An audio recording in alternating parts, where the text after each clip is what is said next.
I'm Picasso with the Eagle Riders MC. I am here today with... I'm Hollywood with Black Patch MC here in Las Vegas. And welcome to our new series called...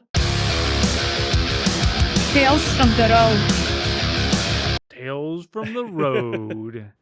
All right. Gotta love Layla. So I want to go first. Okay. It's not a very long story, but I thought it was pretty epic. So we used to go to a meeting at a certain big 1% clubhouse, and each club would have a duty of providing food for that meeting for that month, and it came to our club's duty to provide food for it. And one of our guys, he had some medical issues, so he didn't have his bike. He had a rental car because he couldn't ride. Or no, his bike was in the shop, so he had a rental car. And so I was like, well, you got the car. Can you go? We're just going to get pizzas. We're going to I think it was like a dozen pizzas and wings and stuff like that and sodas. And I was like, can you go pick him up? You got a car, dude. Like, you fit it. And the car he rented, for whatever reason, maybe, he's living out his younger days or something, was like a Camaro, like a modern. So it was like a 2-seater, like barely any room, but it's still a car. It had a trunk and everything, plenty of room, right? Right. And he treated it. If you try hard enough, you can get anything at Geo Metro. So. Yeah, true. Remember those? Yeah.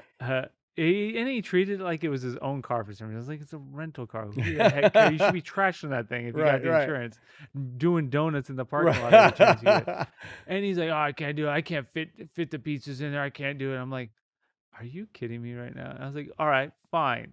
And so we ordered the pizzas, and I was like, I will get them. And I was like, I'm going to show him that he can fit those stupid pizzas in his car. So I showed up on my bike, and I got the pizzas, and I'll have to send the photo. Please, yeah. To you so we got to get it on this, yeah.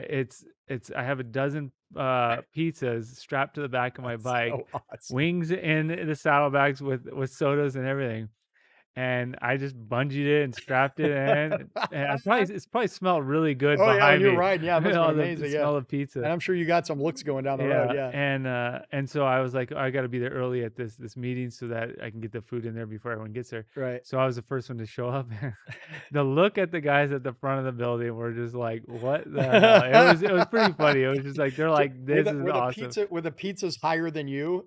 I'm trying to envision this. Probably, like a trunk on a bike. It was probably about as tall as that. Wow. I'd say, but because I didn't have my trunk, it was no backrest. Yeah, you just strapped to the back fender. Yeah, oh and my God.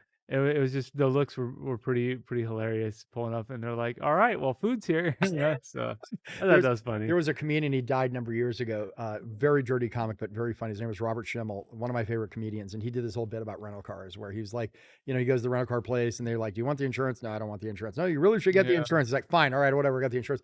So he's like, and same thing. He's like, yeah, I took the car, did donuts in it, took a crap in the trunk, took a brick with the back window, like the whole thing. And I returned the car totally trashed. I said, boy, am I glad I got that insurance. Yeah, exactly. They did a skit on that, like when back in the day with old Johnny Knoxville, those guys. Yeah.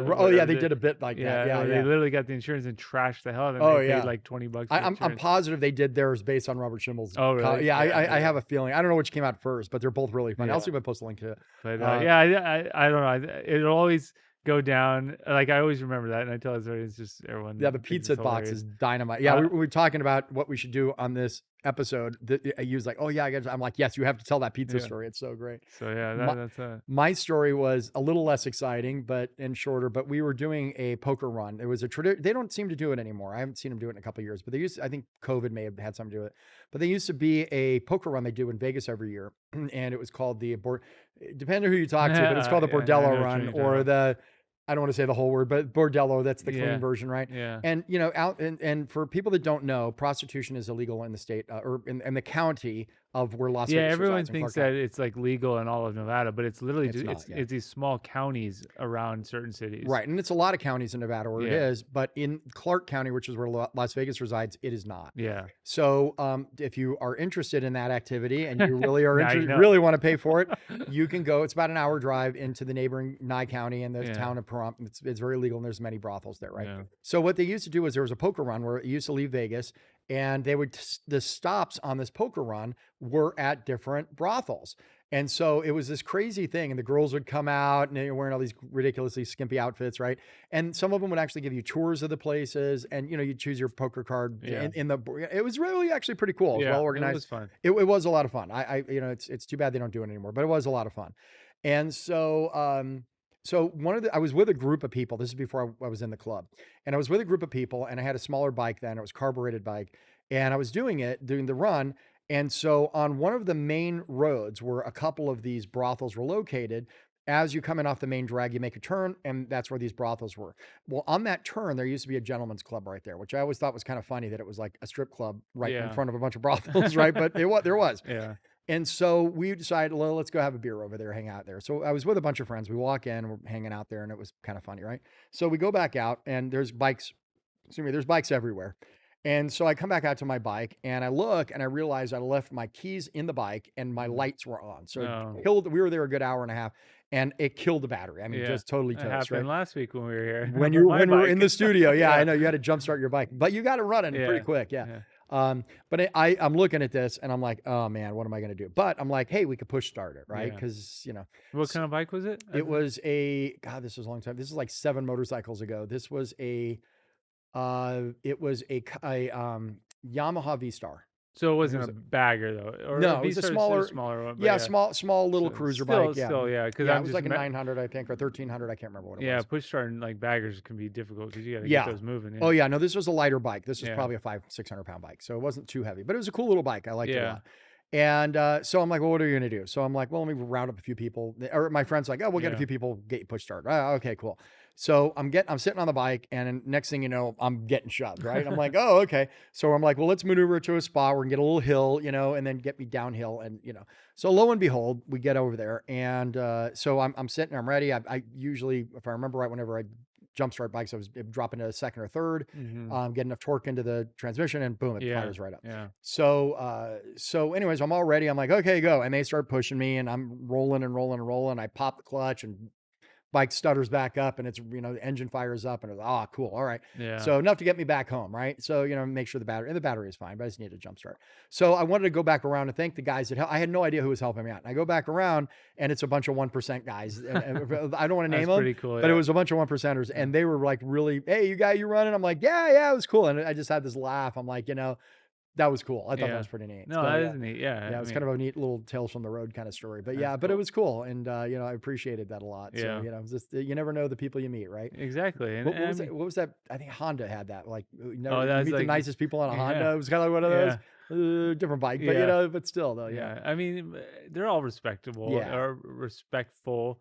If you're respectful. Well, I think everybody has this persona that just because you're in a 1% club means you're a big, obnoxious gangster, and that's just absolutely not the truth. It really isn't the truth. And so, because of that, that was like my first big interaction. This, again, years before I was in the club culture. And so, it was kind of a neat little take away from that. That's right? pretty cool. Yeah. And I always, made me kind of respect these guys a lot. I mean, so that was cool. We've talked about this a lot. They're, 1% clubs are the 1%. There's a phrase I heard somewhere, I can't remember off the top of my head, but they're, it sounds weird to say, but they're the top. Yeah. Right. They're the reason we're here. And they'll all respect to our clubs, because they created the traditions and made the culture. So so that's kind of my takeaway.